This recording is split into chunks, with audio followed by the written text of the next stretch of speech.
Welcome back to D&D with High School Students presents The Vixens. We pick up where we left off. The Vixens had ventured into the mountains in search of the breath of them, having discovered a ruined temple and a mysterious enigmatic statue of them, holding a very specific pose pointing towards the center of the continent into the vast mountain range with a very, very, very specific species of bird on her arm, which led the Vixens to believe that that bird being only found in a very specific area, that being within the highest peaks of the vast. They ventured forth, leaving the small village of Desa Utara, going up into the mountains, and we pick up there. Now, you recall that you've been traveling, for the most part, into the mountains along paths and around mountains and down into ravines, basically still able to be on horseback. You guys continue to travel, and the travels become a little more rigorous as you go. You travel for 2 more days at a very slow pace, having to sometimes stop and go back to find your different paths into and through the mountains. That's a good picture, Reagan. I like that background. And as you go up also higher in altitude, it is colder. It's starting to get colder. The nice, warm Mediterranean climate of the mainland is falling away. And you begin to see more evidence of just how wild this area is. You see a lot of course, natural beasts, mountain goats. You see a lot more like hawks and eagles and small critters upon which those raptors feed. And as you're going along on the second day, about middle of the afternoon, you actually see up over the rise on a plateau of one of the hills, looks like a ruined building or a series of buildings with walls. And it's about, I mean, it's pretty clear. You could see it from where you are. It's about a 1/4 mile away. So you feel like if you approach, you can get a better sense of what this is. But even from the distance that you guys are at, you could tell that it's ruined because you could see like there's a huge chunk of wall missing from one of the walls. And there's a lot of like what looks like maybe one of the towers along there is also like wrecked and big stones have fallen. So that's what you see kind of just off in the distance. Approach. I'm thinking approach. Okay. So you guys kind of continue going forward. And you get closer, and there's what looks like it might have been an actual like road, like cobblestone or brick road at some point, but it's now just very like broken apart and disrepaired, and there's like vines across it and, you know, like weeds growing out. But it looks like it leads up to what might have been a gate. And this definitely now looks like some kind of fort. Like at one point it might have been a fort, like there's walls that surround it. And there's definitely 2 to 3 buildings inside of the fort where you could see like some of them are still intact. Some of them are broken down or like missing a roof. So it looks like it hasn't been inhabited in quite some time. But you could follow this road on your horses up to this main gate. Okay. Y'all want to do that? Yeah. Okay. Let's do it. So you guys go right up on horses. You arrive at this main gate, and it looks like at one point this was a big, thick, like oak wooden gate that used to open, and you could see the remnants of that wood splintered and broken, just laying on the ground, covered in dirt and dust, like as if it was demolished a long time ago. And this opens up into kind of an interior space that's a couple hundred feet in each direction. And there are three main buildings. There's one kind of central building that maybe looks like it was the main keep, which is kind of like a small castle. And that has a tower that's definitely crumbled. And then there's like two smaller buildings that looks like they were made of wood. They are also like the doors are smashed apart. The roof is like dilapidated and broken down. So there's a couple different buildings, and the wooden buildings look like maybe they were living quarters, but you'd have to go and explore to kind of get a better read.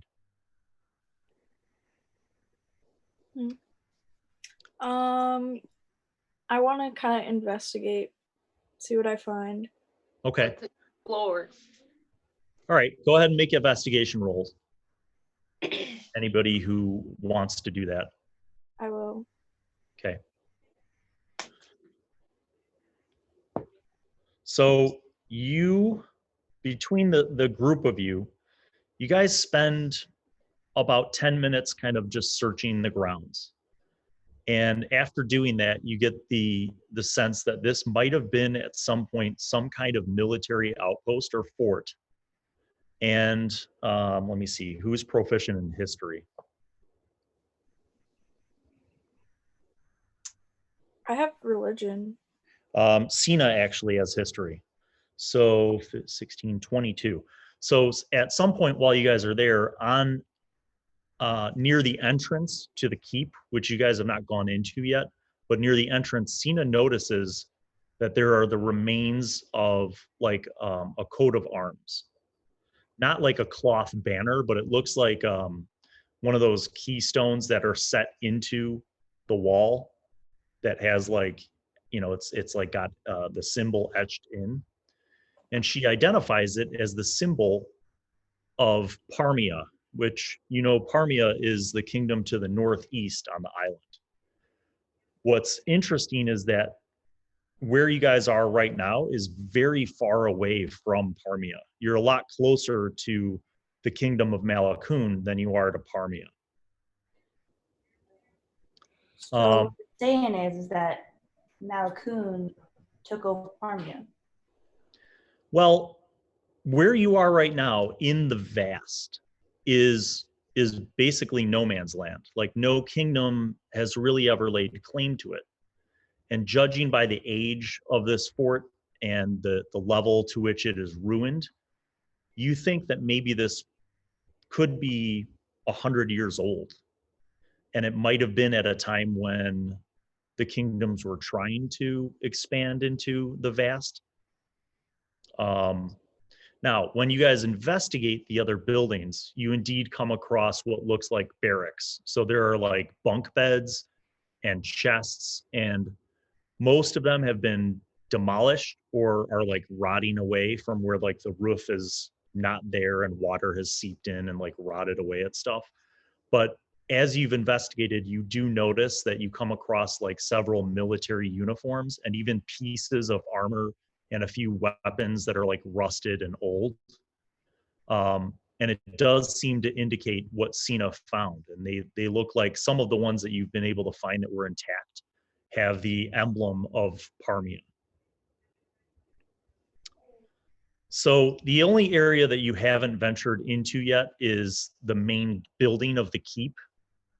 And that you could go into. The doors are also like the main gates. They were smashed in long ago.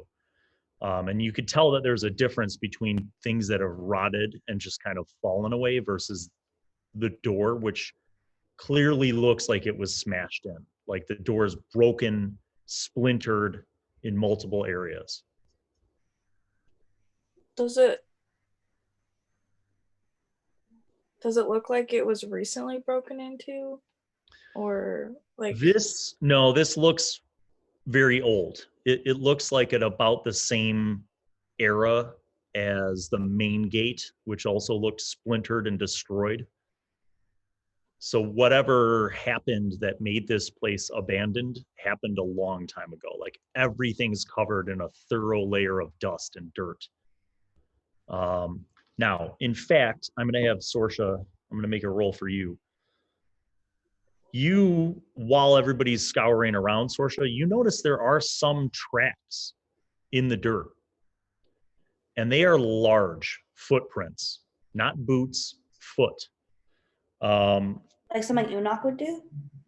No, like large, like bigger Dragon. than humanoid size. Oh, so like a giant. Maybe. Troll. Your roll wasn't stellar, so you found the tracks, but you're not quite sure if you could identify what they are. They do look like the size of a troll in terms of their footprint size, but the width of the foot is a little bit wider than most of the scrawny troll that you've seen. I don't like trolls. Okay, so I'm going to tell everyone else about them. Okay. So Do they as look you're fresh? explaining this, you're explaining this and you're kind of pointing out the tracks. You notice that there seems to be a pattern, and the tracks actually don't come from the front gate where you guys came in. You follow them back to kind of the back side of the fort, and you notice there's a section of the wall, of the main wall, that's been totally like demolished and ruined. And the tracks seem to kind of come and go from that back wall, that hole in the wall. So whatever has been coming into this area was kind of coming and going through that back hole. But you notice that they do lead to the main keep building. Can we go check out the main keep? Yeah. So what's your marching order? Like who's going in first, middle, and back? I'll go first. Yeah, I'll go last. I'll go middle. Okay, Sina will go middle with Tetra. So you guys kind of go in, and it's dark on the inside. Of course, that's not a problem because everyone has dark vision. Duke Sharsane and Unok will follow you guys in. So they kind of, unless you want like Unok to stay with the horses or something. Yes, no? All right, so you tether the horses up to like some posts that are near the ruined barracks, and then you guys go in. So you go into this main entrance of this keep, and this looks very similar to kind of the disrepair that you saw in the barracks in the other buildings. There's a lot of dust and dirt, and you notice that there's like a main entrance foyer with a long hall that runs the length of the building, and then off to each side are different rooms of this area. And what you find interesting is that the doors to these other rooms are not actually smashed in. They're open, but they're not like destroyed like the main entrance door.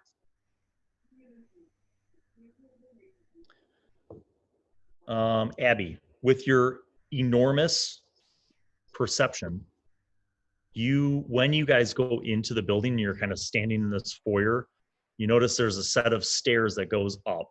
And then, like I said, a long hallway with doorways running off on each side. But what you notice is the smell. You notice a very pungent, like, smell of stink. You think maybe something like a mix of urine, feces, and body odor. Like something has been making a mess and smelling up this place relatively recently. Okay, so there's a chance that something is living here.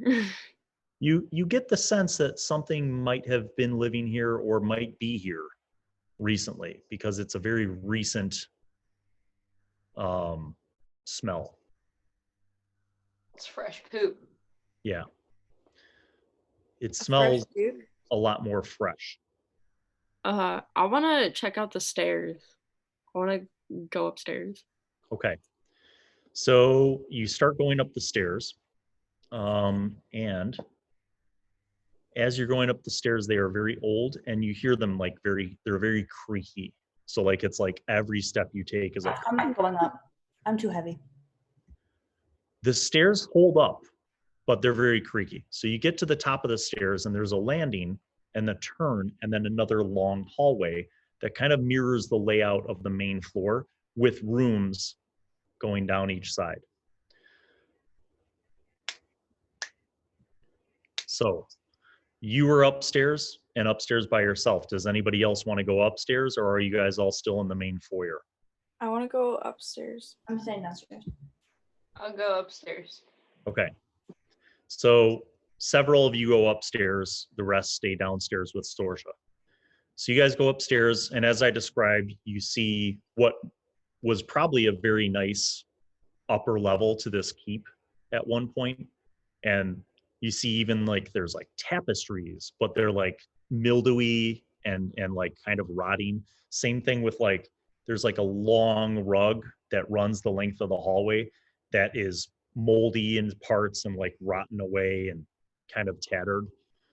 Part of the roof is like, there's like holes in the roof from where it's like rotted away and disrepair. And there's like pools of water and stuff along the wood floors. But you notice, just like on the lower level, that each of these rooms going down the hallway seems to still be intact. There are still doors. And you also notice that the smell, Abby, is not as strong up here. So there are 4 doors on each side of this long upper level. Do you guys just want to like start exploring? Yeah. Yeah. Okay. Going to the first door on the right. Okay, you go to the first door on the right, you open it up, and it looks pretty much intact. I mean, there is a layer of dust and even like cobwebs covering everything, but it looks very intact. And this room looks like some kind of administrative office. There are bookshelves, there's a huge desk and like multiple chairs. And the things in the room look like they haven't really been disturbed. As you investigate closer, you guys kind of start looking through the books and the desk and the paperwork that's on the desk. And you find, in short, confirmation of what Sina suspected, which is that this, in fact, was an outpost, a military and exploration outpost for Parmia. And you find like official paperwork. You actually find like the seal of Parmia on the desk, like in one of the drawers. You find like an ink quill and like a vial of ink that's long ago dried out. But you find like a lot of government paperwork and even like a ledger of like the inventory. And there's, as you're like investigating more, you find out that like it looks like this was set up as kind of a base camp, and that they were using this fort to do some exploration and expedition, specifically looking for like mining. It looks like there's records of like expeditions and digs where they discovered copper, and they were like considering doing some mining for copper and some silver. So you guys spend probably a half an hour just in this room alone looking through all this stuff. Most of the books are actually related to things like mining and engineering, geology. There's some maps that look very old, but they still kind of reflect the layout that you guys know in terms of the kingdoms and where their borders are and that kind of stuff. So after a while, you continue exploring, you go to some of the other rooms. These other rooms look like basically the personal chambers of kind of the important people for the fort. So there's definitely like one of them that is the lead administrator's, the magistrate's bedroom. You find another bedroom that looks like the captain of the guard. And then you find another bedroom that looks like the leader from the mining guild who was part of the expedition. Why did they leave? So that's the interesting thing is like, as you go through the paperwork and stuff, it looks based on like the dates and the references that this fort is from about 100 years ago. However, there really isn't any. It was 100 years ago. It wasn't that long ago. Yeah, not really. But there's really nothing. As you guys continue to explore, you spend like another hour, let's say, on this upper level, going through thoroughly. And you even find like a couple like personal journals in their bedrooms and stuff that talk about the progress they've been making with exploring the surrounding area and, beginning explorations for dig sites where they could, determine whether or not there's any valuable materials to mine. But there's no indication at all in any of this paperwork or the journals about why they left. So all the mining was happening like in the immediate surrounding areas? Yeah, Like, based on the maps and the records that you find, it looks like they had been from this point kind of exploring a 5-mile radius of this area. And they have like you actually have a map that shows like where these dig sites were and shows like what they found. Like some of them were copper, some of them were like iron, some of them were other ores like, quartz and just different kind of, silver. Some of them were like coal veins. So there's like a variety. It sounds like they would want to leave. Yeah, it definitely, based on the map, it looks like there's a dozen different sites within a 5-mile radius of this fort where they had begun digging or had like marked out places that had potential to be mined. So there was no explanation for why they left. It didn't sound like they wanted to leave. It looked like kind of like an abrupt thing that stopped them. If anything, if anything, you get the sense that there's no record or reason as to why they left. And if anything, it was looking more and more like they were trying to figure out how to expand. There's even some architectural drawings for building like miners' barracks outside of the wall and like basically building an additional fence around the wall to secure it so that they could actually bring more laborers and start operations. So what you guys saw, it looks like they never got to that point because you didn't see any other buildings outside of the wall. I'm thinking it was the dragon. Was there made them flee at some point, and probably like a troll, but maybe bigger. So, interestingly enough, as you're considering dragon, none of the damage to this entire place shows any evidence of fire. Like it doesn't have any of the scorch marks or the burning that you've seen in other locations that have been destroyed by dragons.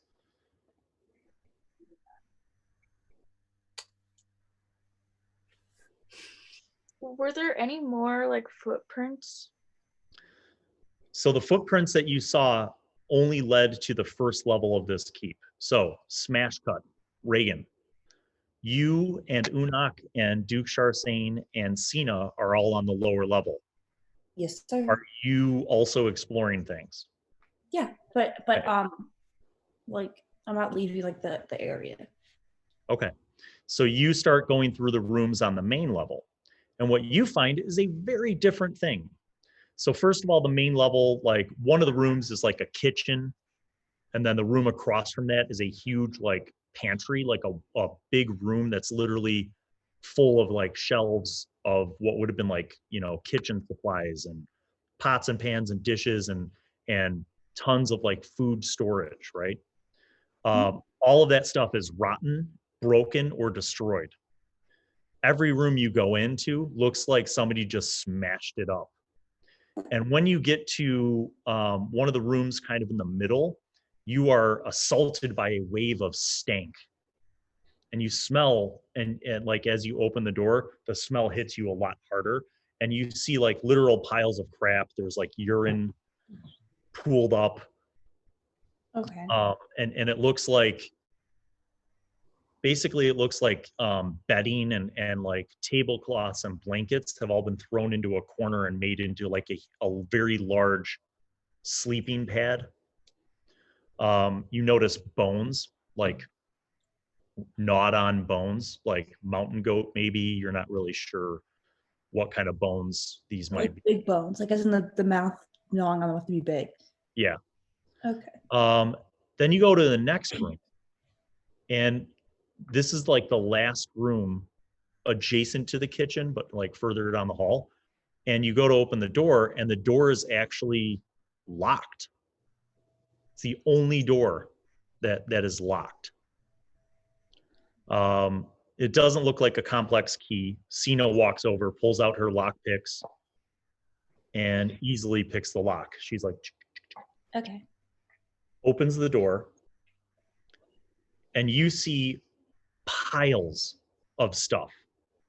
So the first thing you see is there are like 6 chests, wooden chests, full of like overflowing with not coins, but like literal hunks of silver and copper, like where there's still rock on it. So Just chunks of like metal, chunks of like iron ore, chunks of copper, chunks of silver. You even see like one of the chests has like raw gold, like that hasn't been refined. well, You clearly also, they wouldn't have left this here. you also notice that there's a literal pile of metal weapons and armor that don't look like they've been rusted out or left out in like the other areas where they got exposed to the elements and stuff. Like this stuff looks like somebody purposely brought it here and like stacked it up here. Does it look like there's like dried blood on it? No. You also notice that there is a collection of skulls. There's and it's not just like a pile. It looks like someone took human skulls and like stacked them neatly, almost like a shrine. Like it's like shelving units of skulls. Okay. So And there are at least 40 skulls on this one wall. Are they skulls of like humans or humanoids? Yeah. do they look like they've been like crushed? No, they look like, not only do they not look like they've been crushed, they looked like someone took the time to like bleach them, because there's no like skin or blood attached to them. They're like purely white. It's like an amazing work of art. Not impressed. I'm going to shut the door and have Sina like relock it. Okay. Although at first I'm going to make sure that they don't have any better armor for myself. If you want to burden yourself with better armor, they have all sorts of armor. They have chainmail. They even have a set of full plate. There's armor. Wait, the armor doesn't look damaged, right? No, it looks like I said, it looks like somebody brought it and stacked it up. So clearly these people died without actually getting physically hurt. Well, let's put it this way. There's about 10 suits of armor total and shields and weapons, but there's at least 30 to 40 skulls. Is whatever Yeah, living some of those are probably like miners. Wait, Or- so there's like 40 skulls. How many people does it look like would have lived here? Well, the barracks, between the barracks and the main keep, you figure that there was probably 40 to 50 people who lived here. Maybe 60. So that's probably all the people that lived here, those heads. So around this time, after Sorshe and the group have like explored the first floor, you guys on the second floor kind of come down, and Sorshe's basically like showing you this room. So you guys come down and like they open the door and you see what I described. is whatever living here like collecting these things? That is very astute. This does look like some sort of collection. And Sina also tells you that like this was the only door that was locked. Okay, I want That's to weird. steal stuff, but I don't want to like make whatever is here angry. Do any of these look older than the rest or more recent than the rest, or do they all look like from the same time period? The bones? Yeah. It's hard to tell because they're all bleached. Mm. But the armor, like the armor and shields and weapons that you guys see look similar to the rusted stuff that you guys found out in the barracks. but it just looks like it's been better preserved because it's in a room where like the roof is still intact. Got it. Well, that's bizarre. So Reagan, if you want, and this, I mean, basically goes for anybody. They have a variety of weapons and armor in this pile. No, I feel like I should just not touch it because I'm kind of scared that it's not going to help me. Like this person sounds like they kill people using like bursts of light or something. Okay, well, just to be clear, there's a trade-off if you upgrade your armor. Okay, so like if you do a breastplate, that'll actually give you a bonus to your armor class, because you can still get your dex bonus, which you have a dex bonus of +2. So if you get a breastplate, that's 14 +2, so you'd have an AC of 16. Isn't that what I already have? No, you have a 14 AC. Okay, then I'll take the breastplate. There's also full plate, but if you do full plate, you don't get your dex bonus, but you get an AC of 18. Now, there's one more thing. You cannot stealth very well with full plate. You have disadvantaged any stealth checks. What's my stealth like bonus? You have a +5, but it's disadvantage, which means you roll 2d20 and you take the lower of the two. Now with a breastplate, you could still stealth. There's no disadvantage with that. Okay, then I'll just take the breastplate. Okay, so put that on your character. So now you have an armor class of 16. I'm writing it down on your physical copy too, girls, because someday quarantine will be over and we'll be able to play with paper again. Yay. Oh. Let's, you know what, while we're doing this, let's take a short break. Hey, Karafa, how's the chat going?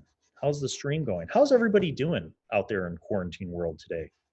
Yeah, give us questions. Maybe some questions. Well, I don't want to derail the campaign, but well, yeah. But I will say, oh, is it that time of the day? It sure is, everybody. Time for a Coke Zero break, brought to you by our friends at Coke.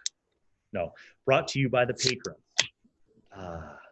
What if you get sued one day? Hello, Sesh. That would be awesome. Hello, Seshmate, Scott Saunders, that other guy, Noah Finkel, Ann Adams, D. Smith, Logan, Martin Zemanek, Kanoko. Bill, speaking of Ann Adams, when are we gonna get our cameras? We have to order those. Ann ordered the 2 headsets, and I have to find the. I don't know if I'm going to give those to you guys though, because your audio is actually pretty good. No, I don't know if I need like the headset, but the camera would be nice so I could play. Well, actually, I might need the headset because I want to play with better Wi-Fi in my office. Mm-hmm. But there's no camera. Marie's here. Flex is here. Healed by Wounds. Kevin Elcott. Animal Master is here. Addie also Stearns is here. DoD Spec Ops. Hello, everybody. Are teachers gonna come back to the school when the thing is lifted? Probably. TopoMusicale is here. All right, back to the game. Okay, can I take some gold, or is that a bad idea? Yes, can you what? I want to steal a bunch of gold so I can sell it later. Okay, so here's the thing. As I described, these chests are filled with raw chunks of ore.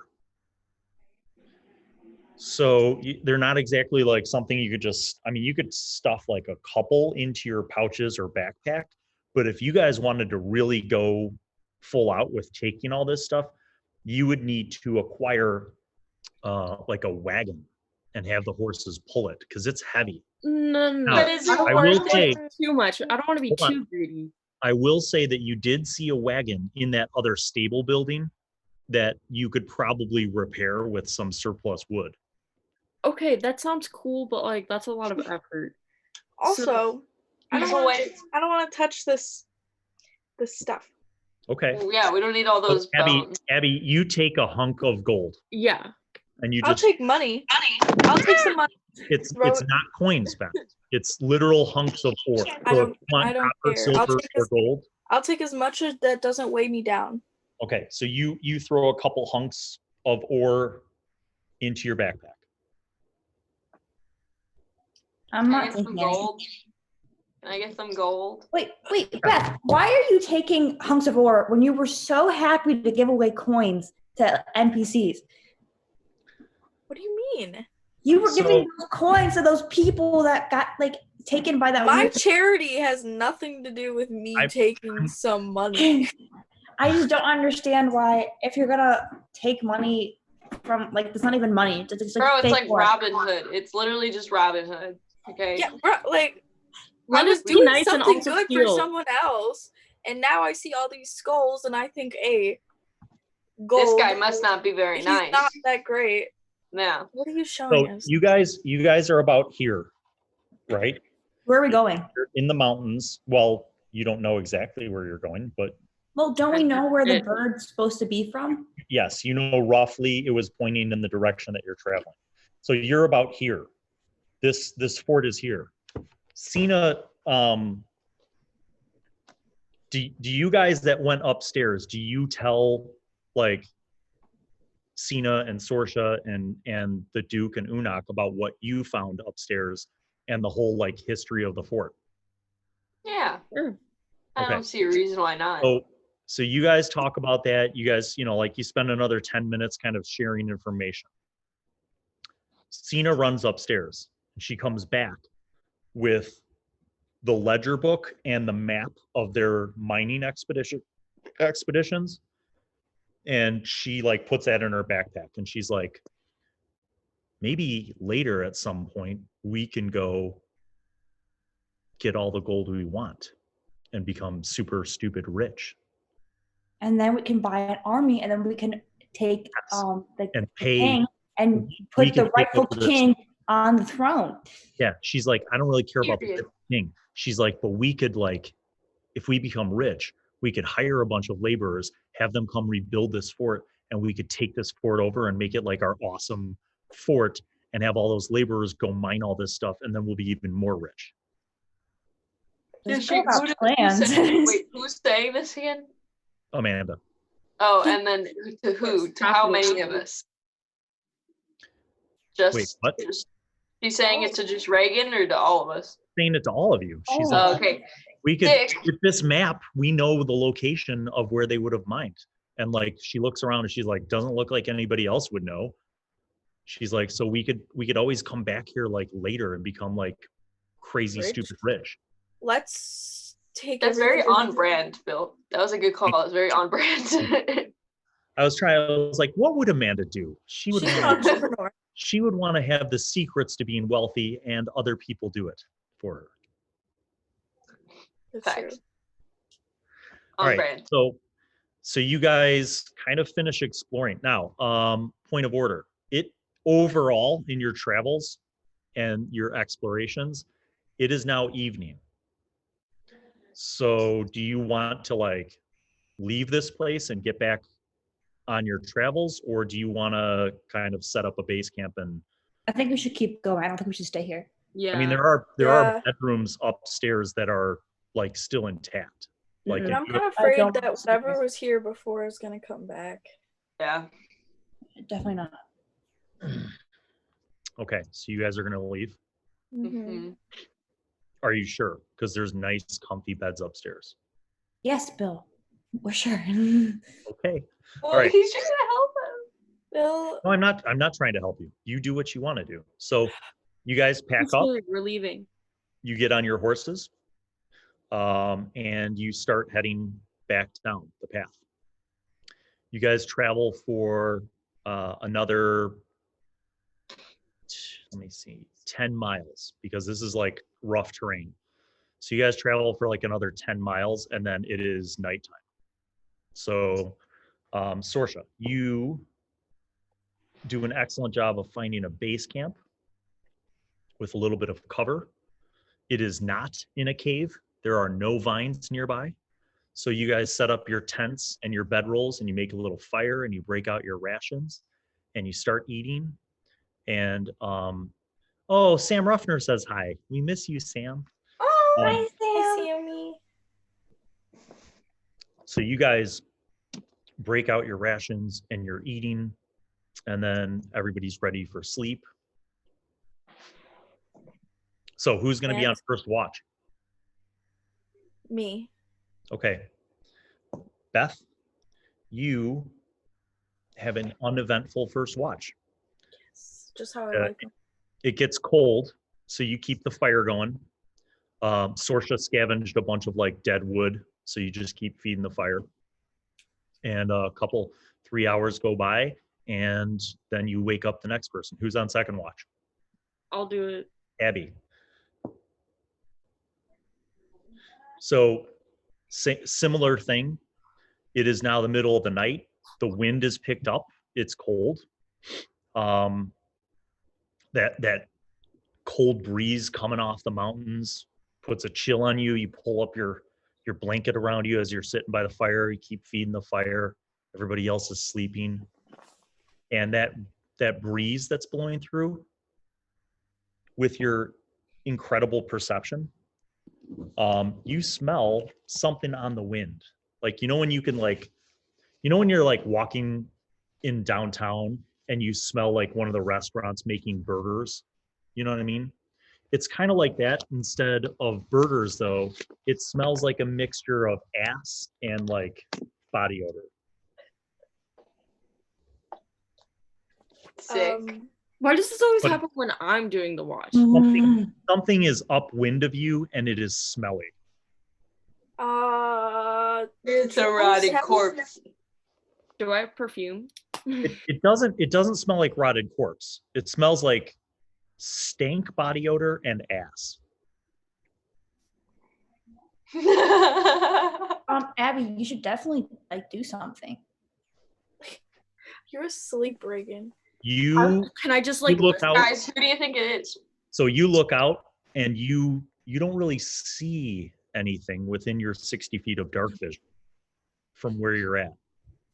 Can I shoot like a flaming arrow as like a flare or something? You certainly can. Why would you do that? Your That's arrow giving in a little oil. Well, okay, but like, what else am I supposed to do? Wake us up so we can why run. would you? All of you, Why would you- Vixen, shut up. You're sleeping. So Why would you announce our location to something big? I literally hate you, Abby. What the heck? Wait, this is the best part. Good night. We're asleep. Oh, good. That's what I'd like to see. So you shoot this flaming arrow out in the like rough direction of the wind. And you see it go up and you see it like land like 80, 100 feet away. And nothing happens. You start a forest fire. You see it like you see it like burn up. There's no forest. It's very, you see it burn out after a few seconds. Okay. Thank God she rolled a 1. Oh, shut up. Okay, I guess I wake everyone up. Okay. Like, it stank. There's All right. All of you are sleeping. Tetra wakes you all up and describes the stink. And when she describes it, you actually smell it. All of you smell it except for Woe. She's like, I can't smell it. You're so funny. I knew it was coming. They don't What's understand. a smell? You explain it to them. What is smell? By the way, I don't have a sense of smell. And that's Melissa can't smell things. Melissa can't smell things. So all of you wake up, and yes, Ann Adams, you smell a guy's locker room and toilet. That's what it smells like. It smells like onions and ass. Ew. Onion breath. I think that we should, if it's upwind, we should go like in a direction where like we won't run into it. You're gonna pack up your camp and try to get away? That sounds smart. smart. Of a smell? If it's up north, it's clearly the thing that was in the castle, and that killed 40 clearly.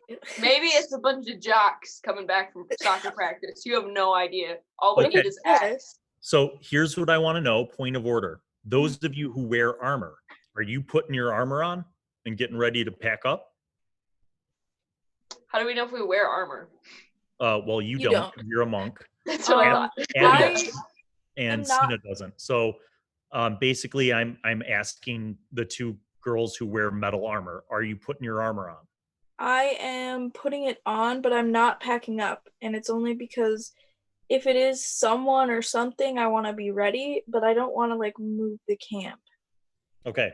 Just know that it takes 5 minutes to put your armor on. So I don't care. I got like a couple hours of sleep. You begin putting your armor on. Sorshe, you? No, I'm good. Okay. All right. Anybody else doing anything else? I take out the my Duke longbow. asks you guys if you think that there is danger. Oh, I want to do What do you primeval think? awareness. What do you think, Duke? Primeval awareness? How does that work? It means I know if there's something within like you? a certain. Are you sure that that's what it does? Yes, Is it on your character sheet? it's on my character sheet. Oh, within a mile of you. Yeah.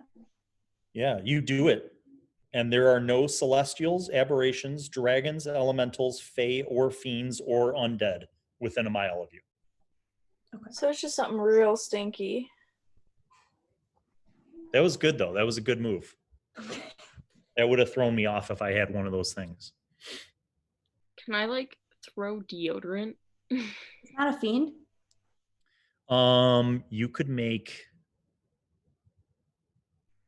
Well, Abby, you do have herbalism, so I could say that like you just take some like rosemary and like rub it on your fingers, and you're like kind of like muffling the stank.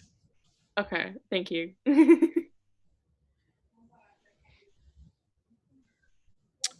The Duke, Must suck to have a nose now.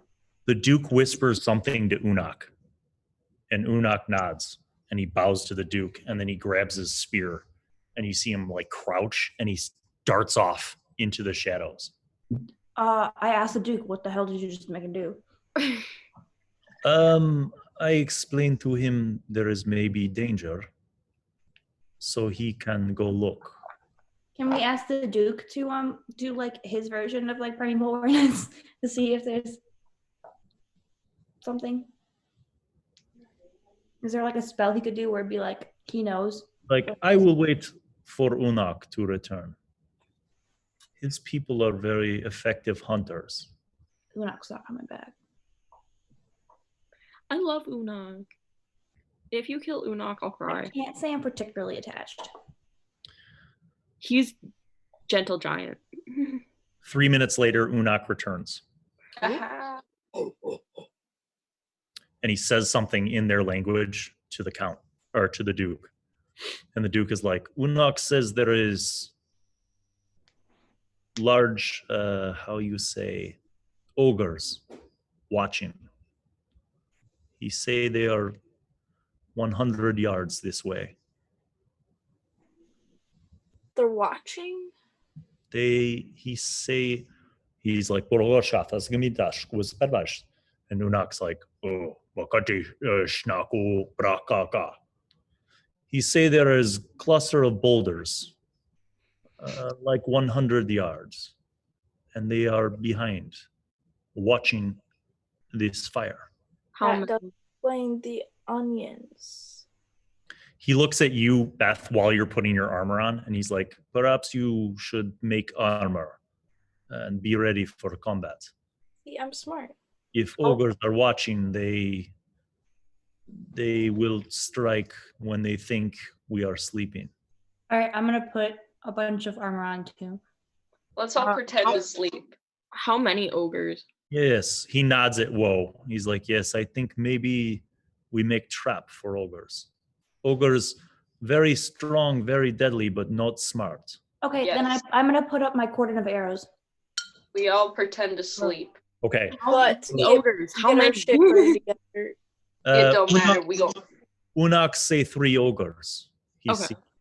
Okay, cordon of arrows. All right, so you do that. Do you put your breastplate on? Mhm. Okay. So you guys basically finish arming up, and then you go back to sleep. You get in your bedrolls. You do cordon of arrows. And Unak goes, so basically Unak takes his spear and he goes off like kind of like 20 feet to the side and like is like hidden within this like cluster of like tumbleweeds and rocks and brush. And he kind of blends in because of his like gray skin. So you guys wait and wait and wait. And an hour goes by and nothing happens. And then suddenly,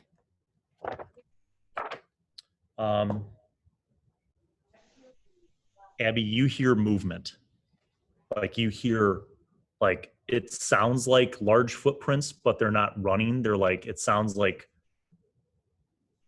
a couple twigs crack. Sounds like they're trying to sneak, but because they're large, you could still hear like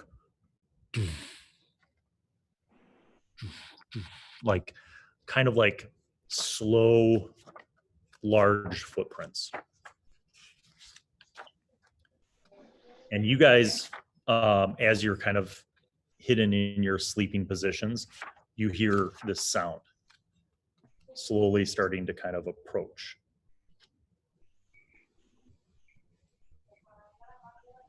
Oh. All right. So, Reagan, you're also hearing this. And as you hear them approaching, they're getting closer. All of a sudden, you guys hear like this sound and like several like, and like shrieks and grunts and groans as the Cordon of Arrow launches into this group, this trilogy of them. They, having failed their saving throw, must now take damage. Sick. It's basically like an alarm system because all of a sudden you guys see like these three forms, and they're still like 60 feet away, so they're at like the edge of your dark vision. But you see these three hulking forms just like swatting at things as these arrows fly out at them and stab them, and they're grunting. So now we roll initiative.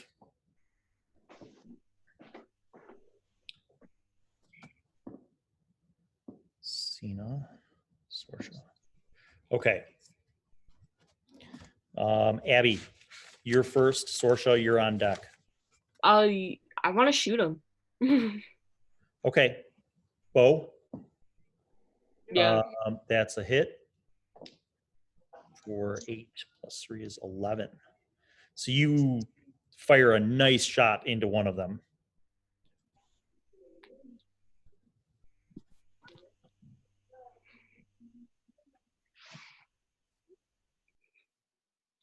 Okay. Ray, you are up. I'm Your going. arrows just basically caught them. Your trap caught them off guard.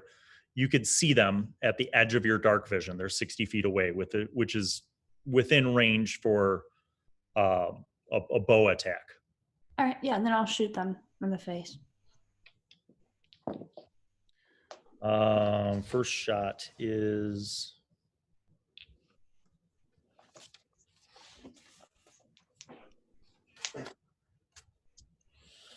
their armor class sucks. That's a hit. Second shot is also a hit. So for 6 plus 3 is 9. Oh, plus. Yeah, plus 2. So 6 plus 2 is 8 and 4. So 12. All right, you hit a middle one, not the same one as Abby hit. All right, Melissa, you're up. Are they still 60 feet away? Yes. Now you have an incredible movement speed. So if you wanted to, you could run and then misty step so that you're behind them. Yeah, I'll do that. Okay. I'm gonna run up, and as I run up, I'm gonna scream "Donkey." Okay. Okay. Yeah, So you run up, and then you misty step, and you teleport using your bonus action to right behind them, and now you can attack with your martial arts. In the next round or now? Dun, dun, dun, dun, dun, dun, dun, dun, dun. Your kung fu is powerful. Dun, dun, dun, dun, dun, dun, dun. Sing the National Geographic song. All right, so that is a critical hit with your first Kung Fu punch using the ability. No, I want to kick him in the back and break their spine. Okay, great. You run up with your 45 movement speed. You whoop, whoop, teleport whoop, behind him, and then you're like, whoop, and you kick him in the back. So you do 6 plus 5 is 11 plus 4 is 15 damage on your first attack. Second attack, also a hit for a regular old 8 damage. So you do a significant chunk of damage with your Kung Fu. All right, Beth, you're up. Freezing in the studio, people. I'm pretty comfortable. That's not new. Thanks, Tricky Troy. All right, go ahead.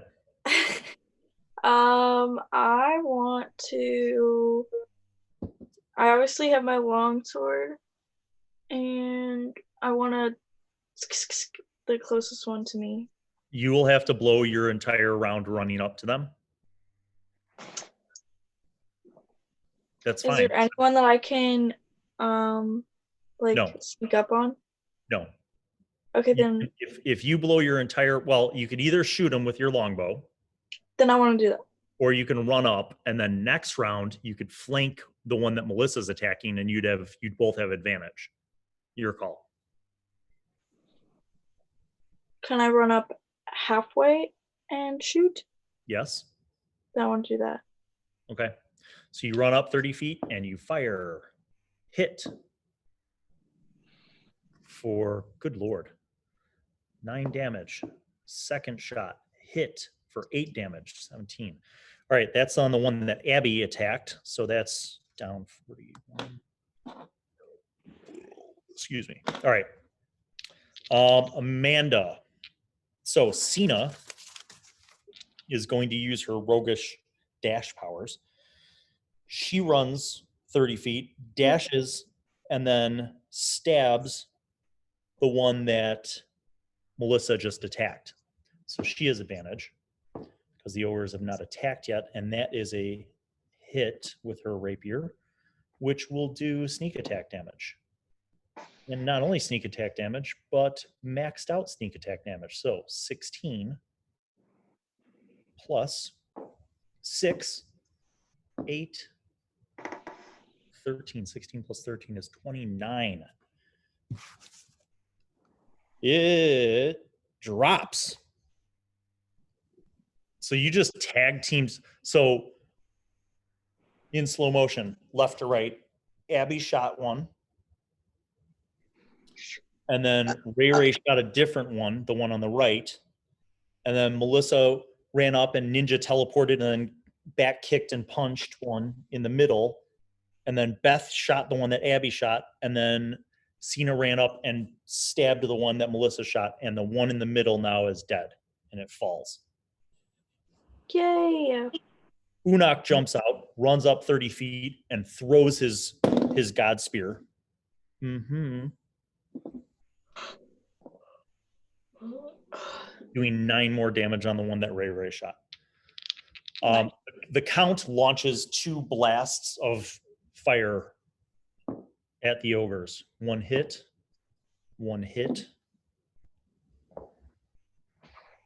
14 damage.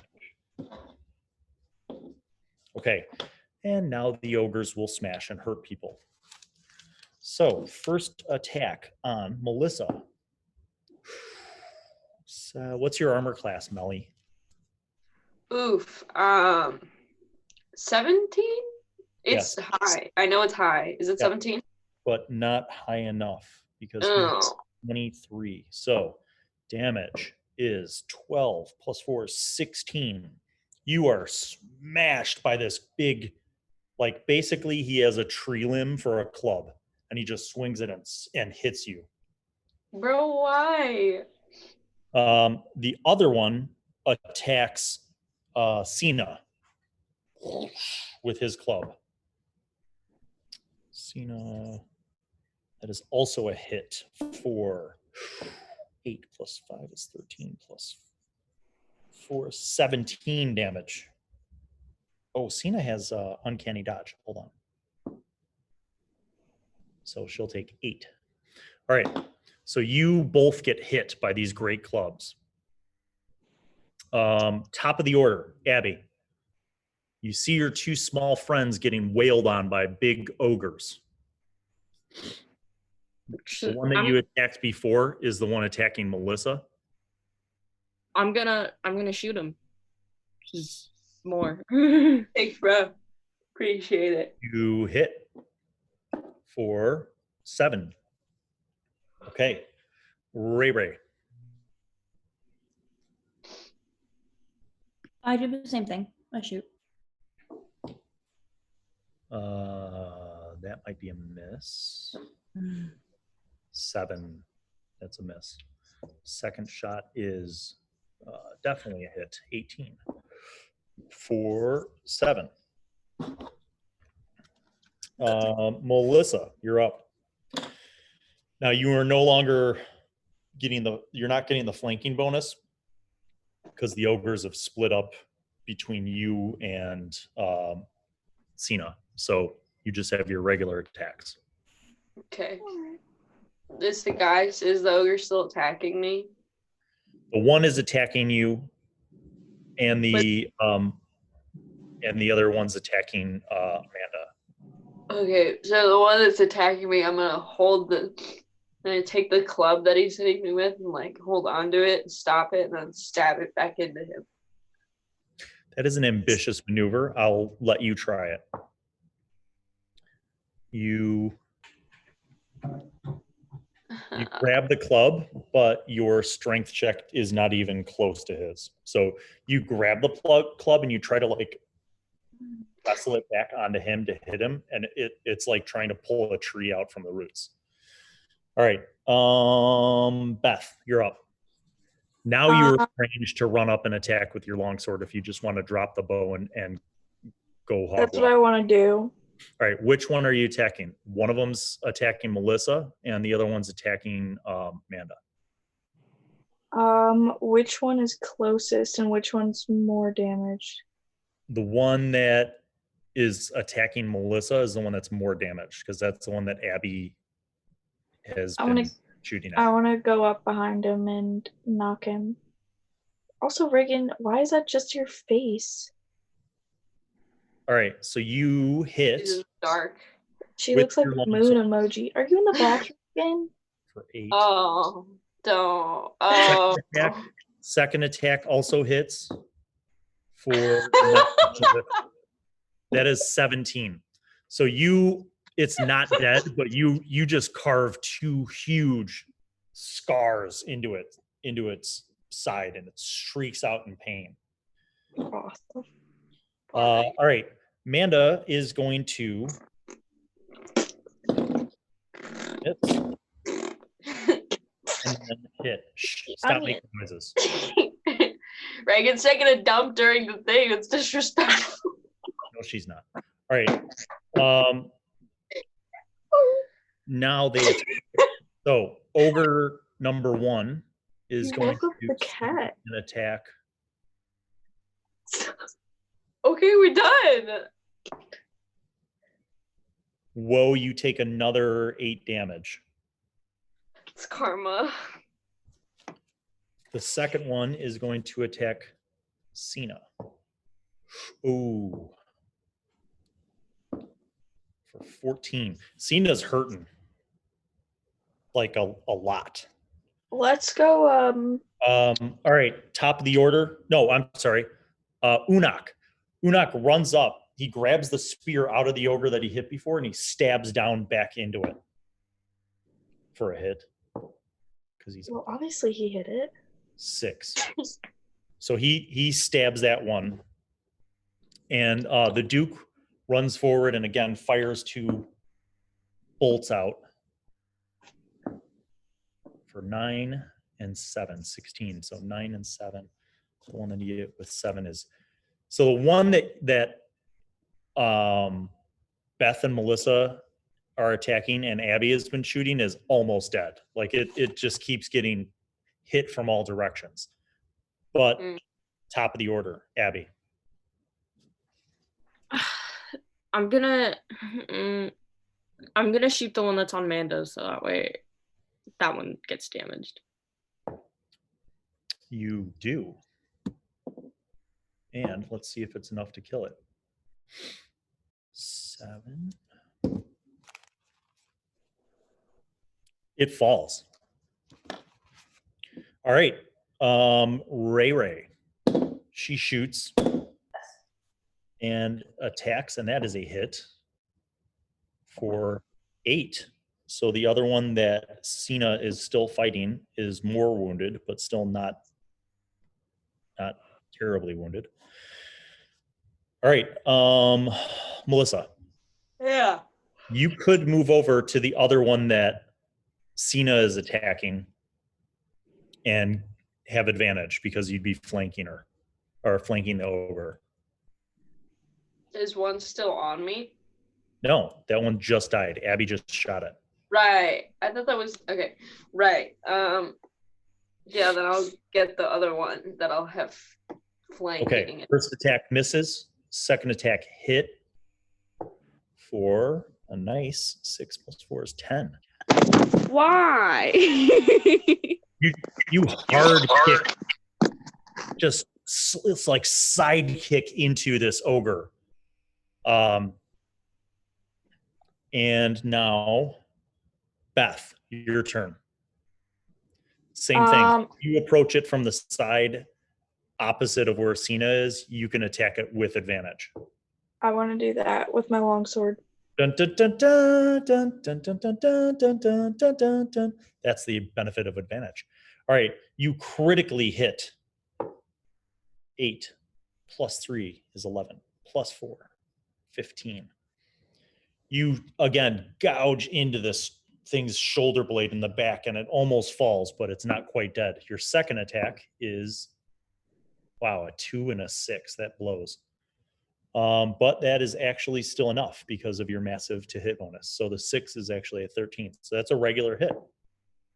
3 + 6 is 9. Might be dead. So close.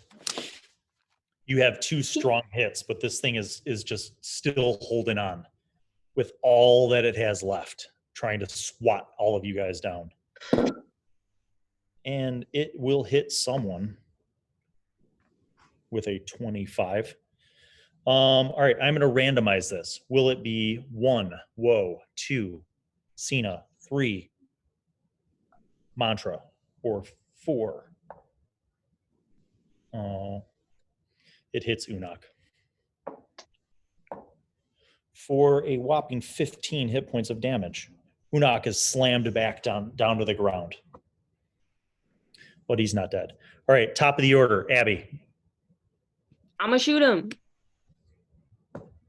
You shoot and hit for 6. He has 2 hit points left. He's still standing, still fighting with anything that is left. Ray, you're up. Miss. Hit. That's it. Now he's dead. Sorshe fires her longbow one more time. This thing gets hit in the neck, and it finally gives up and collapses. Boom. The ground kind of shakes. And in this cluster of combat, you see these 3 ogre corpses, which were definitely the perpetrators of the stank. You're like, oh, like now that you guys are close to them, it really smells. They are carrying nothing important. Like literally they have loincloths on and some like janky furs that they have kind of like crafted into vests almost, and these big like tree trunk clubs. Can I make like brew some type of perfume and just like dump it on them? And then like we can still sleep here. Yes. I will grant that. Thank you. As you guys kind of all go over there to check out like this whole mess, Unok pulls his spear out of the dead one and spits on it. And then he starts scouting around, and he comes over to you, Sorshe, and he points to this area and he's speaking to you, and the Duke translates. And the Duke says, Unak has found their tracks. They head off in that direction. Okay, I'm gonna go towards where they came from. Okay. But only if I go a little bit, just to see like sort of the direction, then I'm gonna come back. So you go for a little bit. I'm gonna say you go for 200 yards, and they keep going. And interestingly enough, they are in a roundabout way heading back in the direction of the ruined fort. Okay, so I can assume that that's where they were staying. It was the same thing that we had killed. You could maybe assume that, but that's the direction.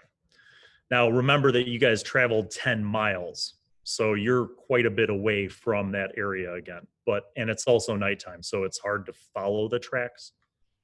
But these are definitely the tracks that what you're following is backtracking in the direction.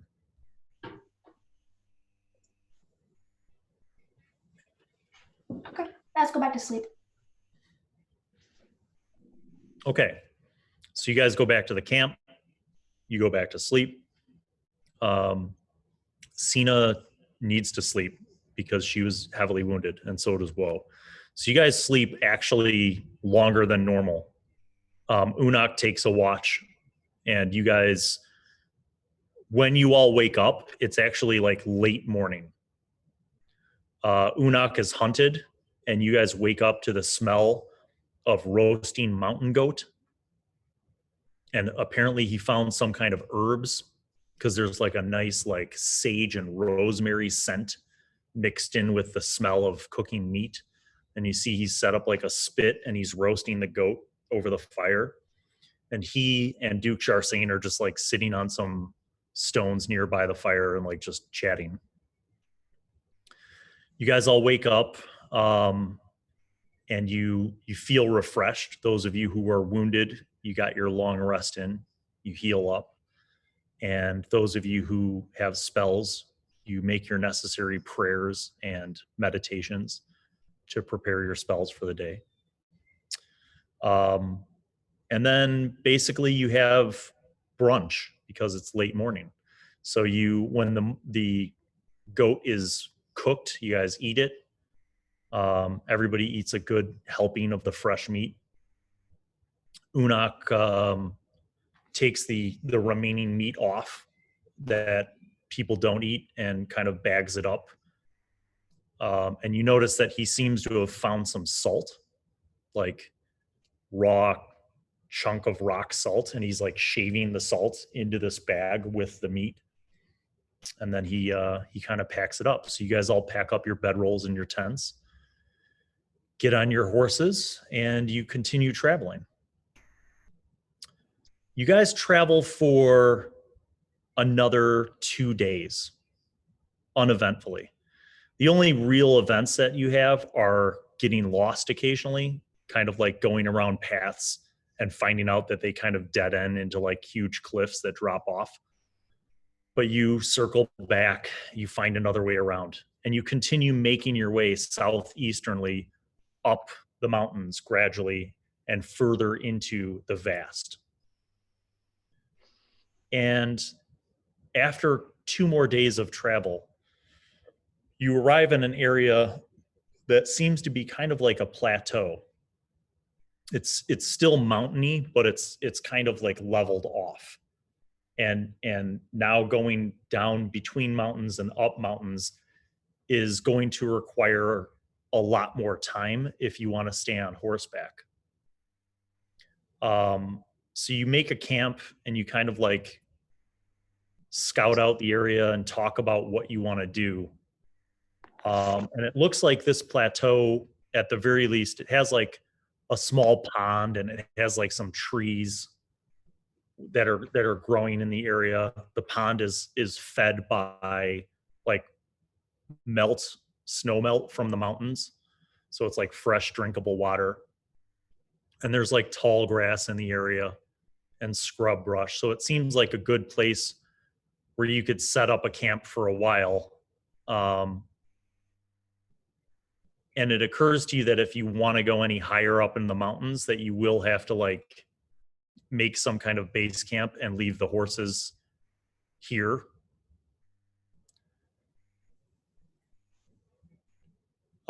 Which Unak is willing to do. He's willing to like kind of make a base camp and stay with the horses and any extra weight or supplies that you don't want to bring. Is he going to be okay? I feel like he's adept enough to survive here, certainly, and smart enough to run away if there's a threat that's bigger than what he can handle. If those three ogres had come to him, he would be dead. Or he would have run away. And then our horses would be dead. And what was the point of him staying behind? Good question. But as you're kind of considering this place seems like the last place where you can go on horseback. And as you are kind of looking at and scouting out the surrounding area, Abby, you notice a bird, a specific bird flying way, way high up in the sky. And it occurs to you that might be the very same rare breed of eagle that you saw on the statue of them. And you see that these birds, as you guys just kind of like are hanging out in this pasture near this pond, you see these birds kind of doing this high circling thing. But you notice after you're patiently waiting long enough that they kind of fly towards this one mountainous area. And you feel like if you guys were to hike and start climbing that mountain area, it would probably be about 2 days before you can get up to that peak. Because you'd have to hike through very rocky, difficult terrain first. And then you'd have to begin the climbing process. But at the very least, you could see this area from the distance, from where you're at. Uh-huh. So after talking about it for a while, like I said, Unak's willing to make a base camp here and stay with the horses and stay with the supplies. And that way you guys can kind of prepare yourselves for a journey of at least 2 days to get up there and at least a few days to get back. So packing only what you need for your climbing supplies, your camp supplies, your cold weather, additional clothing, that kind of stuff. Duke Sharsane also kind of takes that opportunity to change into more appropriate clothing. So he kind of puts on some furs and he has some gloves and a hat and a scarf and that kind of stuff. So you guys get all your stuff. You take one more long rest at this base camp. And then in the morning, you begin trekking through this difficult terrain towards this mountain where you've seen these birds. And that will begin a process of traveling through difficult terrain just to get to the base of this mountain. But that's where we're going to end this episode of the Vixens. So thank you everybody who's tuned in live for the live stream, for all of your support through everything, you guys. And we'll be back next week. Take care, stay healthy, God bless.